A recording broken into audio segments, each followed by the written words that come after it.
We have 1 hour planned for the final panel discussion. And I was asked to give the overview of the day, which is, of course, very challenging. Now, also because I was not supposed to do this. This task is the one of my colleague, Gelsomina Papalardo, who unfortunately turned sick and could not make it and returned from Madrid home. So I'll do my best to replace her, although that's surely not possible. So another thing that is not possible is to do an overview of the main points of today in 10 minutes. It also wouldn't make much sense because they were very well presented after every session. So what I can do is to briefly present my personal views, and please just look at them as, take them as such, as my personal takeaways of the day. So let's start with the topic on the financing, which was, well, it is inherently linked also to the access. So when I discuss financing, I will also include topics related to access because they were also addressed as such during the discussions. So it's very clear that when it comes to research infrastructures, we have a very big range of different research infrastructures that we can, in whatever I will say, it cannot apply to everything across the board. Because they are distributed, they're single-sided, national facilities open to European users or global users, or European facilities, so data infrastructures. You have so many different infrastructures that it's not possible really to find in a simple way solutions for all the different entities that we have. Then let's discuss the finances. First of all, Elena already mentioned in her talk that if you now ask us how much do we put in research infrastructures, we don't know. We don't know because the sources of funding of research infrastructures are so diverse.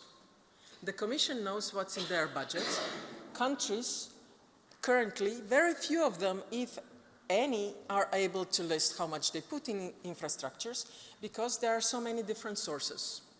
There are participation fees, there's contribution, for example, there's investment in equipment, there's training, and it could be that there are many different agencies, ministries, but also universities, for example, through institutional funding, which all contribute to this.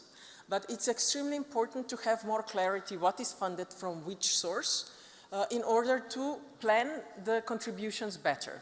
Because it's not only about how much is the funding, but also which funding sources are used.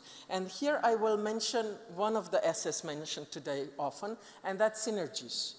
Because in order to run research infrastructures, we need to rely on a number of different sources, and they keep increasing. And it's very difficult for research infrastructure to juggle all the different kinds of funds because they have certain characteristics. So for example, national funding for operations is different from project funding, is different from structural funds, which have their own requirements. Then there are the resilience fund, which again are different, also for the governments to deal with. There are some other funds which now are also used for research infrastructures, for example, Just Transition Fund. So there are many sources. And hopefully also with the ESFRI group on financing, we will be able, not by the end of this year, but also in the future, come up with good examples of synergies that would help research infrastructures manage also manage their research infrastructures better. Now, what we have also discussed are the European funds. And in this case, let me say very clearly, there's for infrastructures which serve European users, there's every rationale to have them funded from, at least partly, operations funded from central budget. I'm not getting political here. This is just, you know, basically the central budget can fund something that countries cannot, or that the Commission, for example, can do better. In this case, well, there's the Horizon regulation also, which states what can be done. In this case, countries and the countries have agreed with the regulation, which states that operations are not funded by the central budget. And that's a fair decision. This is what they decided to do. It may be different for the next framework program, but we cannot go around this and say that we want sustainable TNA funding, because that would be operations, and that's not possible. So there are some limitations which are inbuilt in Horizon, in the regulation, which is agreed with the member states. And it's important to know, because we can come up with some solutions for the next framework program, but different solutions for the work program, which will be for the last 2 years of the current program, because the legal basis can be different. There was a clear emphasis on the need for more development funds for development of research infrastructures. And it's absolutely clear with all the expectations that we put in research infrastructures for the green transition, for the digital evolution, for inclusion of AI, for addressing societal challenges, for serving the industry, which all requires specific activities, or also in some cases upgrades of instrumentation, for example. It's clear that this is linked to more funding. Now, one thing is to discuss it with, for example, within distributed infrastructures. This is in-kind contribution by member states. In national facilities, it is national funding. Partly, it's European funding, and in this case, European Commission is doing an excellent job funding joint activities of similar infrastructures to develop these things. And it's much better, the results are much better once facilities or infrastructures, let's say, do certain developments together. So for the next framework program,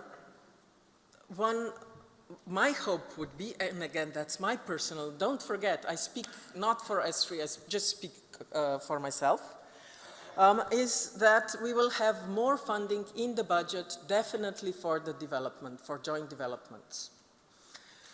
Then, some things that were also mentioned is that it would be important to develop the approach to impact assessment at European level together.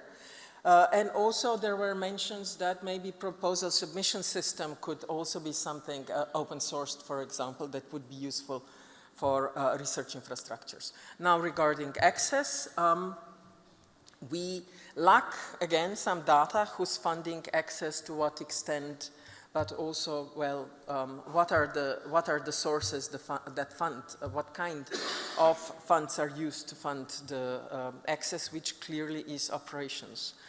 When it comes also to access, it's clear, at least to me, that there would be a greater level of technical and scientific support to non-expert users needed in the future, because more and more are non-specialists in the use of particular infrastructure, so they need more support. But also, for example, for remote operation of certain infrastructures, when this is put in place, there's additional training that's needed. So there are some things that need to be put in place, looking at the future, how the infrastructures are developing. There's also an emphasis on research careers and training. This has also been discussed during the past 2 days at the conference of the Spanish presidency. And it's important that it was linked to 2 other ERA actions in this case. The one on research assessment and the careers. And this is something that it would be good to look into also from the side of research infrastructures. The last point was cooperation with industry. I'll not try to summarize, but it is very much about trust and confidence of industry to work with facilities. There's also important that there's a higher visibility of infrastructures so that and that is actually linked also to critical mass, which actually should be advantage for European level infrastructures. But only if there's a firm decision that it's important that also, for example, distributed infrastructure cooperate with industry. Not just the nodes which own the facilities, for example, or certain infrastructure, but also the institution infrastructures themselves. Because the critical mass and visibility works for them. There's more clarity needed regarding the TIs and collaboration with technology infrastructures. This topic will not be clearly addressed, probably, in the landscape analysis this time, because the TIs are still at the stage where they're developing, also implementing the concept, but probably in the next one. But what we need to know is that for industry, they really don't care whether we call it RIs or TIs. They just want a service. And for us, that means that we need to come up with an ecosystem of service which will provide what the services that industry needs. So with this, I will conclude. There were very few topics that were linked to the landscape analysis. What I have picked up is that it's important to identify the technology and methodology of tomorrow, which requires really a lot of work, and it will continue to be evolved also within the next, the future landscape analysis. There's a clear expectation of the community that it will lead to defragmentation rather than fragmentation of the landscape. And there were also emphases on complementarity with technology infrastructures, which I mentioned earlier. So to conclude, I would like to stress again that this is just my personal takeaway from this rich discussion that we had in the various groups and in the parallel sessions and then the feedbacks. I think that looking at the next framework program, this community has the advantage that it has a very good, a very strong cooperation between the Commission, member states, and also stakeholders, also through the events like this one, which I hope will continue also once I'm no longer here because my mandate is till the end of the year. And this will give us opportunity to come up with very good proposals that can be taken forward in the discussions for the next framework, which of course is the task of the Commission to develop. We're just here to discuss what are the possibilities. Thank you. So this is all from my side. I would like now to ask my colleagues, Michael Arentoft, who is the head of unit responsible for research infrastructures from European Commission, to take the seat, and José Luis Martinez, whose task will be to take over from me, chairing ESFRI from the 1st of January, Antje Kepler, representing ERIC Forum, and unfortunately Andrew Williams arrived but is sick and is not able to join us. He would have represented Aeroforum, also, representing research infrastructures. I would first like to ask you all for your opinions, takeaways, from the first session that we had on the financing. Michael, I'll start with you. Thank you. This is working now. Yes, thank you.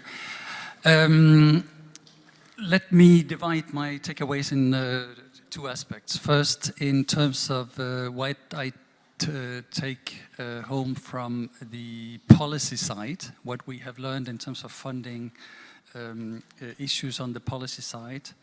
As Elena said, presenting the work also from the ESFRI ESFRI group.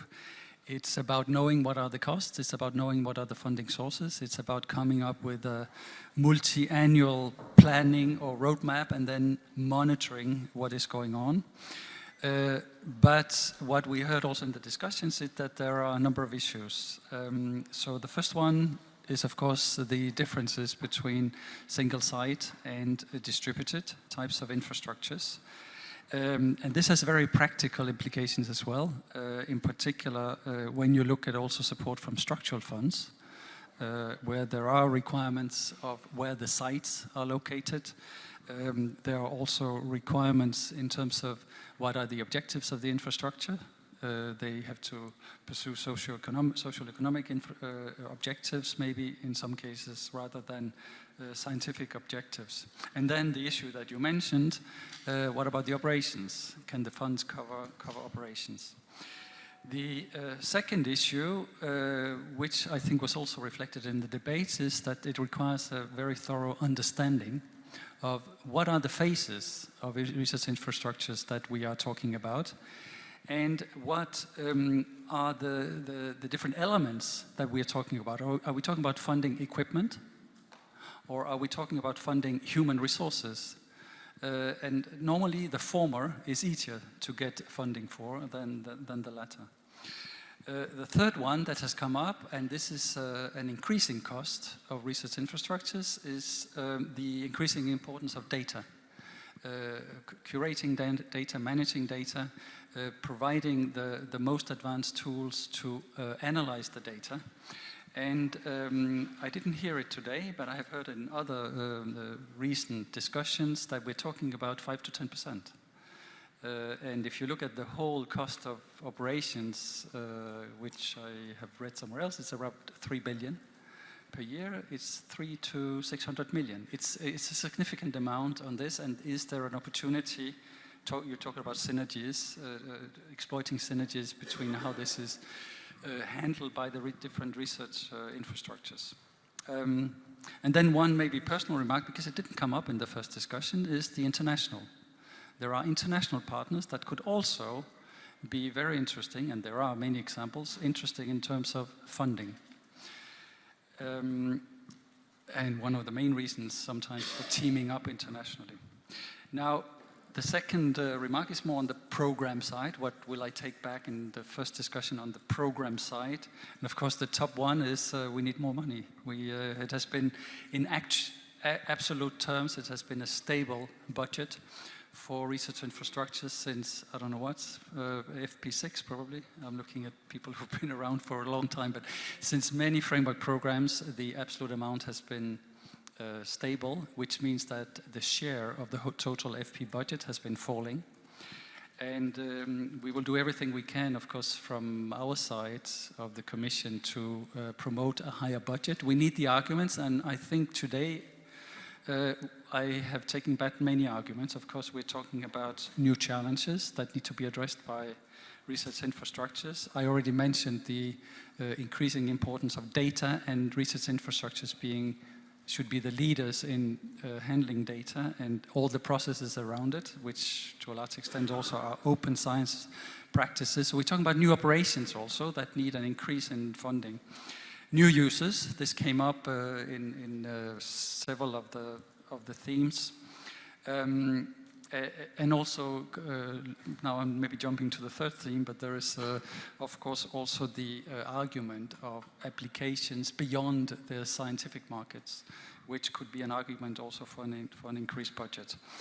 I take also from a program point of view, and talking about funding, the need to have more comprehensive and coherent actions. So for instance, could we think of supporting within the same what we call destination in the work program, not only transnational access, but also some research to improve services, and here in particular I'm talking about challenge-driven services.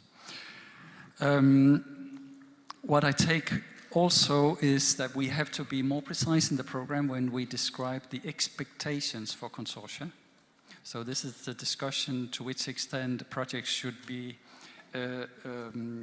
built around efforts that are already being consolidated around ESFRIs or ERICs. So here I take home the message that when we set priorities, we should be clearer to talk about our expectations. So consolidation, defragmentation, I think will become increasingly important. There are not resources to keep building. At the same time, we need to see how we consolidate and defragment. Thank you. José Luis. Thank you. Okay, thank you very much. Thank you, Jana. And I will start with more or less your same statement. So I was not able to participate this morning in the early session, so I cannot really think what you discussed. So I will express mostly my opinions or my idea that could be something related with funding, but it's not really, I don't try to take message of the discussion because I was not here. So respect to funding or sustainability, well, I have I will start with philosophical approach in the sense that typically you are really a research infrastructure and you can say, okay, I need this money and I want to keep into the cutting edge of the knowledge of the technology, I need this money, so I request, and after that it's not my business, it's not my problem. The research, let's say the funding agency, they have to fund the money or not, they don't give me. So this is an approach where I think is valid, of course, but I think it's not very constructive. So I think it's much better if the research infrastructure has also the idea to have to, in English I think is to put into the shoes of the other. So put into the shoes of the ministry or the financial agency and all the problem of how to finance all the different requests, new research infrastructure, operation of the present one. So has to keep that in mind also. And I would say also ministries has to try to put into the shoes of the research infrastructure that really has a very high part of the budget is really spent in the operational costs, and very little money is left for really try to go beyond the knowledge and they try to push the frontier of the knowledge a little later. And that is only 1 or 2 or 3% extra that will really produce a huge difference in the output, in the quality of the research, but also the ministry has to try to think on that approach. And I would say both of them has to be into the shoes of the users, because at the end of the day, this is also the important point. I mean, the research infrastructure are really oriented to the users, and the users are really the main part of the business. So we have to think about what really they need and why, and give this kind of service they really request. So that is a little philosophical approach. After that, 2 small ideas in the sense. Sometimes, I have my experience from the research infrastructure. Some of it was discussed yesterday also by the Director General of Sesame. Sometimes the countries or the partners really fulfill the commitment and really they sign something and they will really fulfill this commitment. But very often, or a few cases, not in the timeline that is expected, even sign it. So I don't know if we can find a mechanism where at the end of the day, these commitments are really fulfilled by the partner, whatever, but will be some delay. And that delay created quite a lot of problems to the research infrastructure itself, because they are counting about this budget and it's not there, but will be there. So I don't know if there are mechanisms related with bank investment or things like that that could be cover these kind of gaps. And finally, the discussion was already raised here. So I understand perfectly that the member state, associate countries, commission, but you have really the investment for the construction of the new research infrastructure, huge money, but really limited to the timeline and with possibilities in the different countries to use different sources of funds. And this is important. Operation of the facility is very expensive. So at the end of the day, every member state, associate country has to make an equilibrium between the money that is really devoted or planning to be spent for new project and also to keep the present project in operation, and really not only in operation, but the operation with including the money in order to really foster the quality, because a few years you have to make investment in order to keep the same level, the level really very high level. But I will think that maybe for the, let's say, in some of the, and it's not a general rule for all the research infrastructure, but in some of them, could be the possibility of very focused investment in new instruments, new ways, new software for the consultation of the database, that could be maybe financed through the project type, and that may be framework program, but also national research program, but completely oriented to really focus in the result, in a very, let's say, not the general budget for the operation of the facility. So the combination of all of that should be probably the only way to have a sustainable funding mechanism for the research infrastructure. So that's a personal thinking of the topic, but probably was discussed, much more rich discussion. I heard that the discussion was quite active and hot this morning, but I was not present. Thank you. Antje? Thanks a lot, and thank you to ESFRI and the organizers of the second Stakeholder Forum to invite ERIC Forum, and it's really an honor to sit here on stage and present the 26 ERICs. And I have to echo José Luis because we were both in another workshop, so I also unfortunately missed the discussion on funding and access. I have brought here the feedback on behalf of ERIC Forum.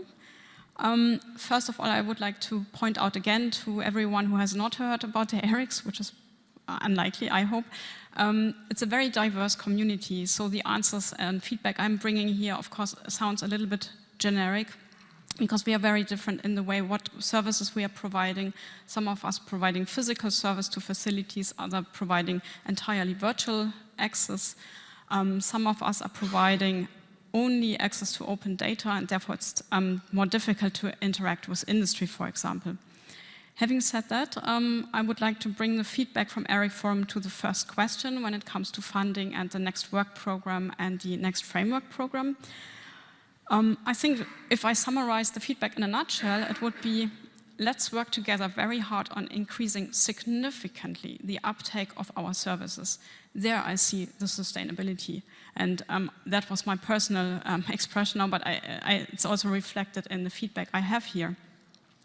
So we would like to see that in the future framework program, we enhance and highlight the use of the ERIC services and increase the coherence and impact of the ERICs in the area. This can be achieved, for example, by integrating the ERIC service into call texts, not just as an eligible cost within successful projects, but as an encouraged resource which should be utilized wherever possible in alignment with the proposed research project. So researchers should be encouraged to describe the ERIC services they would require and make use of already at the application stage. Greater prominence should be given to the use of the ERICs as ERA instruments, not just in the research infrastructures work program, but across the pillars and other relevant policy programs. So that would be the feedback to the funding question. I'm not sure if we now continue directly with the other two topics or if we go...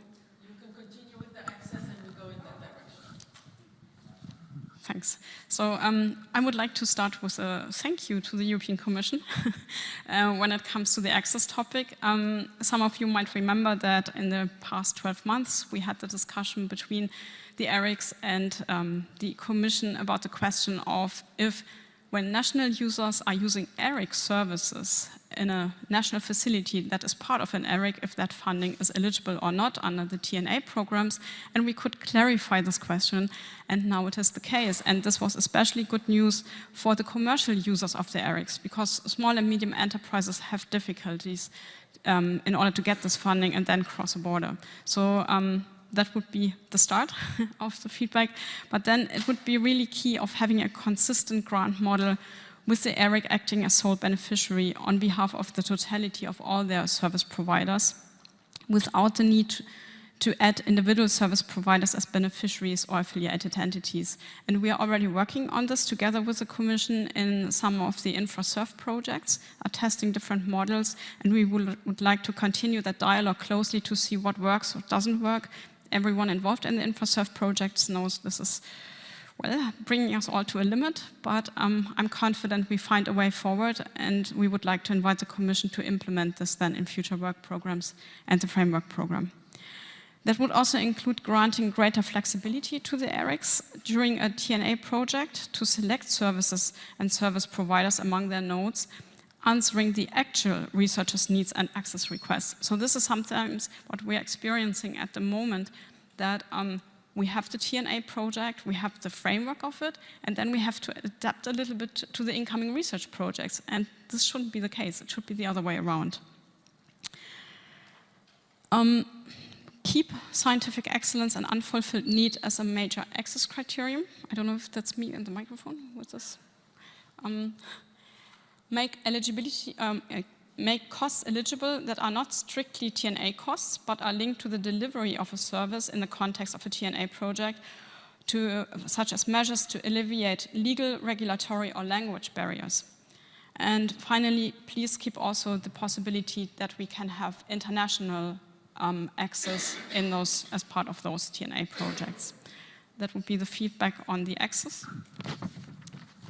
And last but not least, when it comes to TI, the ERIC support the improved TI coordination mechanisms, as TI activities are very important to European competitiveness, as we could also hear earlier how urgent also this topic is from Judith in the previous session. So having a clear and coherent programming of all research and development performing organizations along the innovation continuum is essential to improve European industrial competitiveness. So here we see a need to still better understand the activities of the various R&D performing organizations and create definitions that reflect reality. And we are quite grateful that we now have the ESFRI report on industry collaboration and research infrastructures. Avoid any artificial barrier in the transversal innovation pipeline that does not exist, because we are working along this continuum, as Jana, you also outlined in the introduction. Co-creation and co-innovation platforms and avenues should be further explored and facilitated by suitable funding schemes. And I think here the infratech calls have been a strong start in the current work program. The next point is about something that was addressed in the previous session several times. It would be fantastic having an EU-wide portal that showcases the ERIC services that are tailored for industry. And having support for SME engagement and their access and usage of the ERIC services in the next framework program would be great, while at the same time simplifying the bureaucracy at their end. Thank you, Antje. Then José Luis, then we now start with addressing the second and the third question, so access and the cooperation with industry. With you and then with Mikael. Thank you. Again, it's a little my own opinions in that sense, but okay, access, I will start with that. Access is a very delicate and complex issue, I will say. And of course, access of the, let's say, data for distributed research infrastructure based on database is one, let's say, one part of the question, and that could be mostly problem, I would say, or to develop the proper software tools to do that and have some kind of collaboration in order to achieve this access. But if I think mostly about, well, the single site or type of research infrastructure, again, access there will be, let's say, I could divide it in two aspects. One will be, let's say, international access. Of course, always based on quality, evaluation of the proposition only on the basis of quality. But this international, let's say, access will be, I think it's very healthy. Certainly will be a small amount of the available bin time or machine time you have in these facilities, let's say around 3–4%. And I think it's very healthy because you are really is the way to be very much enriched by really the very dynamics and very, let's say, high quality research coming from elsewhere, from Japan, China, but also can be used like collaboration with, let's say, for the development. I'm thinking, and we discussed this morning about Latin America, Caribbean, and that costs very little money, is restricted to very little capacity of the research infrastructure, a few %, and I think it's really very healthy. And nevertheless, it has a cost, but I think this cost could be easily let's say, supported. And this morning, Bioimagine explained us about this extra fund coming by Welcome Trust and things like that. It's really very interesting. So the second part is access, I will say, from inside Europe between member state, associate countries. And there is a very touchy issue because there is a competition there between some incentive to the member state and associate countries to participate in one particular research infrastructure and to be a full member, whatever, or say, and that is one. And however, if there is a free access to this research infrastructure, there are no incentive at all, many countries to really finally join one particular research infrastructure, because at the end of the day, you have a fixed cost there, and you have an investment budget there, and who covers that? So it's a very delicate issue, not easy, I don't have an answer, but I said it's completely different animal, I would say, between international cooperation and really one country who could be perfectly, or users from one country who would be perfectly a member of the particular research infrastructure, but this country, this agency, ministry decided not to participate. That it has completely, let's say, the right to do that. But how you control the access of these people who has very high quality research, but his country don't want to participate in the research infrastructure. And this is a tricky business who is difficult to manage. And you have to find an equilibrium there, because we have not to incentivize this kind of thing, but not also to penalize the very high quality research. So an equilibrium where is, I don't know, but it's something to be debated. Related with technological industry, infrastructure and industry collaboration, well, I was participating in this panel, whatever, in the yellow one, and we discussed that. I think it's very necessary, in my opinion, to have a very clear definition of technological infrastructure. Probably they have to go to a different schema, in the sense, for instance, the way that ESFRI works related with scientific-like topic like environment, energy, may be completely different for technological infrastructure.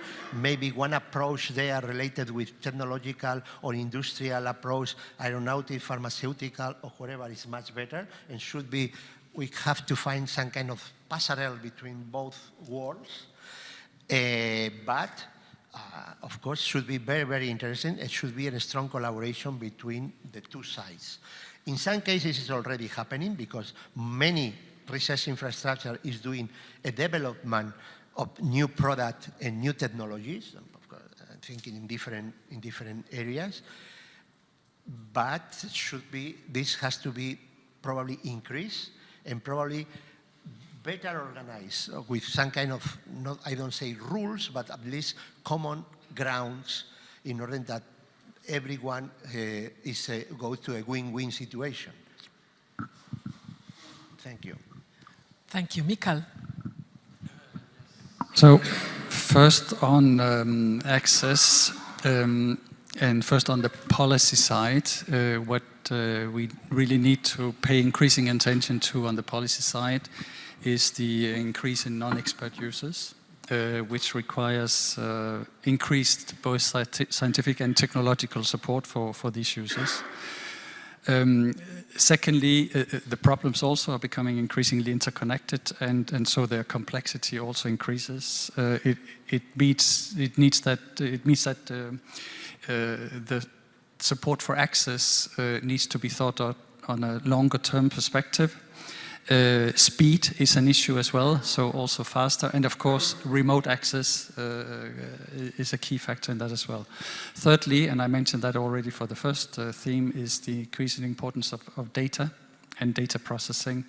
And so it links a bit also to the first question in terms of the kind of support that is needed, both in terms of services, but also technically in terms of the interoperability of the data. The second thing is that, yes, giving access to users is one thing, and they will have the rights, certain rights, but they will also have obligations. And I think this is a very important message for us as well. Thirdly, and this was mentioned before also, that, of course, we're not only talking about European schemes for access, we're also talking about national support schemes, and sometimes even by national support schemes that by national. Is it still working? Support schemes that are also important in terms of covering the different access needs. What I retain is that the European level transnational access is really widening the access, and it's also giving more effectiveness to the access. But thinking about the national support schemes also, we have to also reflect on if we could incentivize the cross-use of these or the opening up of these by an eventual top-up from the EU level to these national access schemes. And finally, and this is also on the policy side, a message taking back for access is of course on the Charter of Access that we will need to come up with a proposal over the next half year, 1 year, that it should not be too detailed. It should be a slim version, really focused on the principles, also giving some good practices, and in practical terms also this idea of not only putting the document on the website, but developing what would more be like a portal where again exchanges of good practices and experiences could take place. Now, from a program point of view, we are looking seriously at how to improve what is now a project by project base, and going to something which is much more integrated, so really a multi-domain, larger scale scheme, also longer term, which means longer term, but not only in terms of time, but that will also be larger in terms of budgets. And again, the speed, I think, is important. So looking at mechanisms, could cascading of grants mean a faster turnaround time for giving access? So really we are tackling this today's necessity to be aware when a grant for transnational access is open. It's not easy to always follow the different openings of calls, and also to avoid gaps between successive projects or successive grants. And in all of this, of course, there is the constant discussion around the balance between should access be given on a scientific excellence basis, on a challenge-driven basis, or what about access for industry users? And in many cases, we're talking about issues that cut across the three. So again, maybe not be so black and white on the different reasons for access. On the third issue, since you're now tackling two themes at the same time, I think it's very important to keep this distinction if we're talking about industry as a user or industry as a supplier. I think on the latter issue, industry as a supplier, so this is collaboration between research infrastructures and industry in terms of upgrading or designing scientific instruments, for instance. This is definitely still needed, and this is not really where I think the main issues of how we upgrade it will be. It's more on industry as a user, where I think there were many takeaway messages today. First of all, the user support, which I already mentioned in the access discussion. This means the need also to assure the quality, the need for standards. I think you mentioned, you used a different word, you used trust, the confidence, but I think we're talking about the same thing. The increasing need for industry users to have access to analytical facilities, to testing and to piloting. And this entails a lot of issues in terms of IPRs, in terms of what kind of models, business models or contractual models that are needed between research infrastructures and industry. And also, if you talk about the business model, how are the payment models also? To which extent do you pay for customizing the services, and what should be more freely accessed? The idea of having maybe a coordination and support action that would allow this exchange of best experiences, that would allow to make up models, shared models for how research infrastructures could collaborate with industry. And a very important message also is the non-conditionality, that the actions that we would take would be more to facilitate the collaboration with industry or the collaboration with technology infrastructures for that matter. But here we very much see that not as a need to define what is a research infrastructure or technology infrastructure, but really to recognize that this is a continuum that we need to support. So as a funder, it's very much about removing obstacles for collaboration with industry or collaboration with infrastructures that treat higher levels of TRLs. Yep, I think I'll stop here. Thank you. Thank you so much. We have time for a few questions. We are running late, but yeah, let's take this opportunity when we have this excellent speakers here that can address the questions that you may have.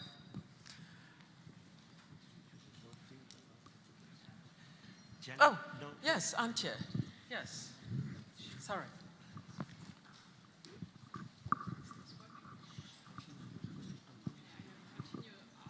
It's not working. Hello, hello? No.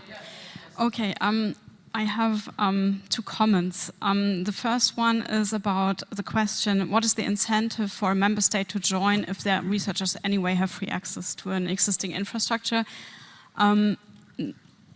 I think this is only half of the story, because the ERICs have much more to offer than only the access to their services. For example, the networking of the staff, the advanced training, of increasing their visibility. This is the real buy-in, and this is where we see that the member states see the incentive to become a member. So it's not limited to the access. So I think we do have a business model that is attractive for member states to join nevertheless. And regarding the charter and having an overview of best practice examples, the ERIC Forum Project 2.0 just kicked off 10 days ago. And there we will have plan an observatory that will collect those best practice examples from across the ERICs. And we are delighted to share, of course, then also these examples with the people involved developing the next charter. And I would fully agree with make it a lean document, as the current one is also.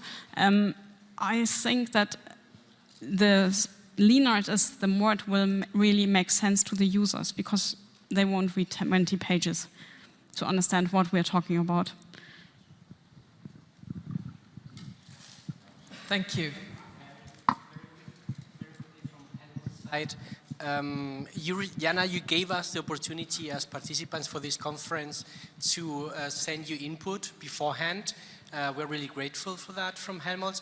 I was wondering whether you're going yet to, well, you have published already a lot of reports, a lot of documents, whether you're going to analyze those data and take them into account. Also, for Michael. Yes.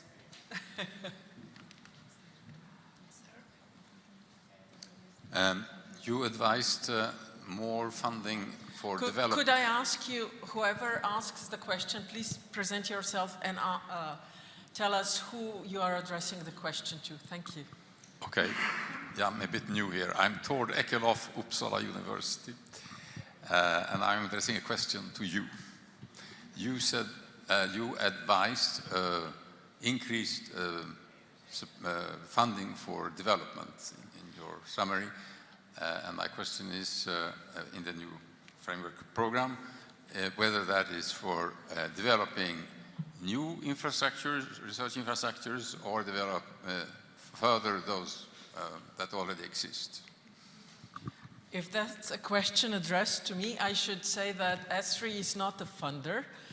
So ESFRI brings together member states and European Commission to address policy issues and policy coordination related to research infrastructures.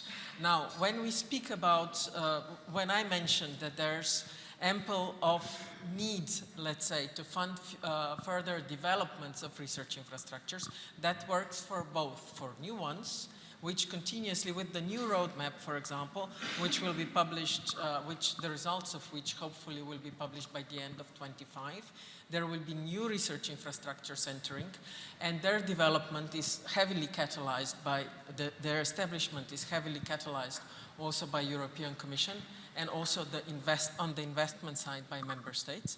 And then the development into existing infrastructures, because it has been mentioned several times today, and also during the Spanish presidency conference, that there are increasing needs. So greening of research infrastructures, the digital evolution, including, for example, development of remote access, AI, which goes across disciplines, treatment for the data, also reduction of data. There are so many needs that need to be addressed and are very well addressed jointly that hopefully this would be taken up in the development of the next framework program.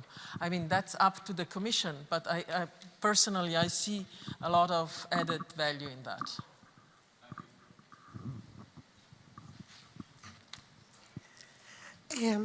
I'm Claudia Elena Amaro. I am the head of operation of ESFRI, and my question is to José Luis.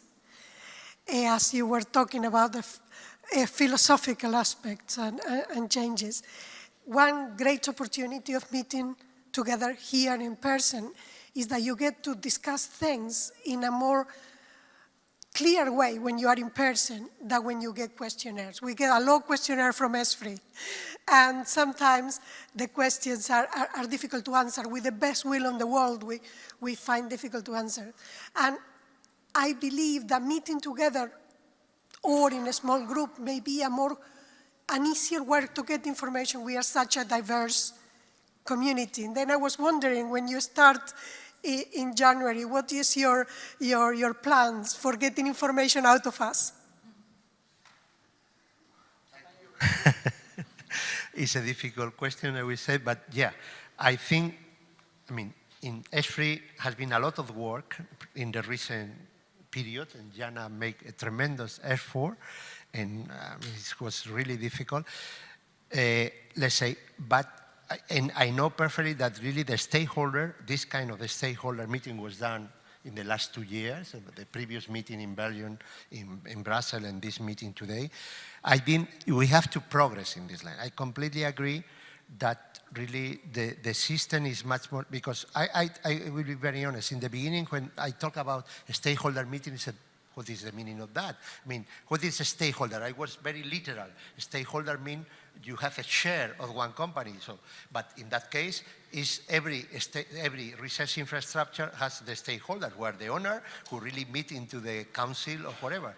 But it's reality, the things is much more richer and much more diverse. And I think it's very important meetings like that. Research infrastructure, ERIC Forum, has to be more involved, was involved before, but we have to probably to increase the involvement in the work of ESFRI, in the preparation of the, let's say, our main document, landscape analysis, roadmaps, has to be much more involved. At the same time that the other partners who are not here, or I don't know, he's here, that universities, region, has to be much more involved in this work. And person to person, maybe, but through document and to sharing the work between all of us, because otherwise also the workload is quite high, and this Jana can really comment about the workload in the recent time on ESFRI. Do we have some other questions for our speakers?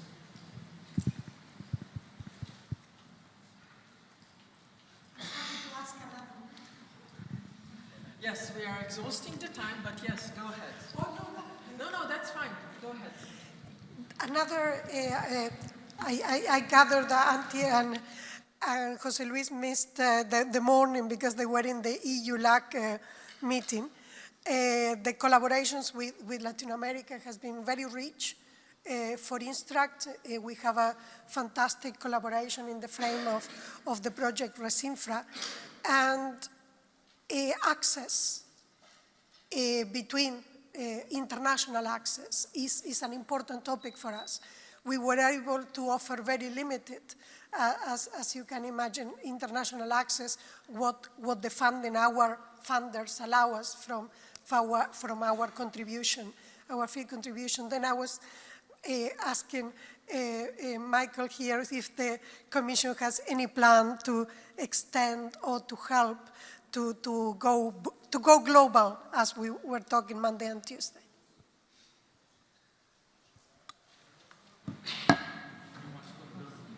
Okay, for the time being, we will propose to launch a discussion for the access scheme. We don't know when a new version of that would kick in.